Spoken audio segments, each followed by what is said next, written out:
नमस्कार मित्रांनो, मी महेश वाडेकर। सर्वप्रथम आपणास गणेश उत्सवाच्या हार्दिक हार्दिक शुभेच्छा।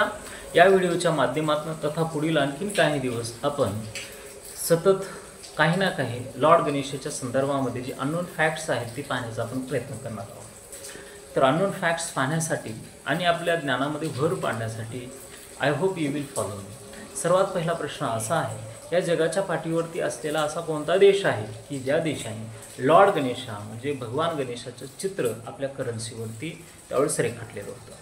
तर त्या प्रश्नाचं उत्तर असं आहे मित्रांनो की जगाच्या पाठीवर असलेला तो एकमेव देश म्हणजेच इंडोनेशिया, की या देशाने 1998 मध्ये आपल्या करन्सीवरती आपल्या नोटीवरती भगवान गणेशाचं चित्र त्यावेळेस रेखाटलेलं होतं। भले आजच्या परिस्थितीमध्ये आज जरी ते चित्र उपलब्ध जरी नसलं, म्हणजे आज नोटीवरती उपलब्ध नसलं तरी मात्र 1998ला इंडोनेशियाच्या करन्सीवरती हे चित्र त्यावेळेस उपलब्ध होतं। त्यासोबतच असं आपण पाहिलं तर मग हे रिझन काय असेल, तर 15व्या आणि 16व्या शतकापासूनच इंडोनेशिया आणि भारत यांचा शैक्षणिक, राजकीय आणि सामाजिक असा नेहमीच एक संबंध राहिलेला आहे।